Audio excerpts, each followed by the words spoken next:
Disney stock, as I am speaking to you right now, is tanking yet again. Now, you've got the Hollywood actor strike. You've got the writer strike. But let me just hit you with this. As we are speaking right now, Disney stock is down almost $3 a share.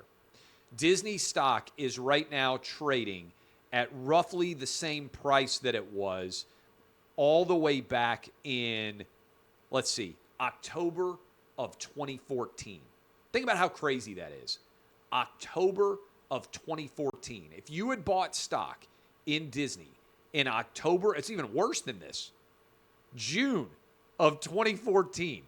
If you had bought stock in May and June of 2014, you would have lost money on Disney stock simply by holding it for the last 9 years. Now, it doesn't take into account inflation, doesn't take into account the dividend, but that's how bad of a spot Disney is in as it approaches down $3 today.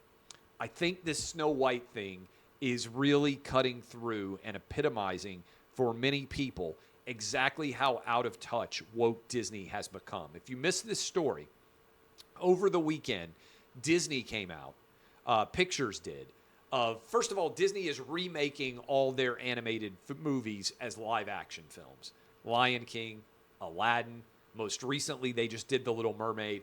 This is a pretty strong sign that you're out of ideas, that you are turning cartoon movies into real life movies with actual actors, okay? Not a good sign that you're making The Little Mermaid as if it were not a cartoon, okay?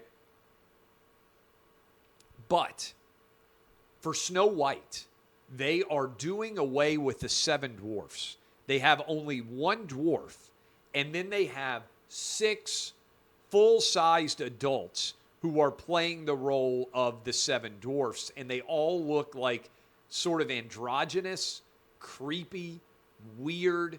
What in the world are they doing? This movie's supposed to come out in March of next year. I think it is a perfect approximation of how much Disney has lost their way. Bob Iger, the CEO of Disney, allowed the woke virus to infect all aspects of Disney. He should have stayed retired. Instead, he came back, and he's getting hit on all fronts. The newest Pixar movie, all-time failure for Pixar films. Indiana Jones, the newest one, failure. They had to shut down a Star Wars hotel. 10-year lows on July 4th in crowds at Disney World. ESPN, hemorrhaging subscribers. ESPN Plus and Disney Plus struggling. Disney Plus actually declining number of subscribers.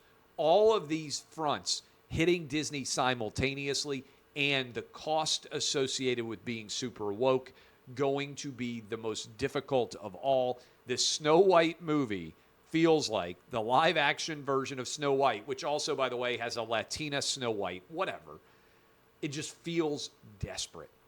It feels desperate. It feels cosmetically woke, and all of these are landing like body blows on Disney, and I think Disney is in the middle of getting Bud Lighted in a way that is incredibly, incredibly impactful.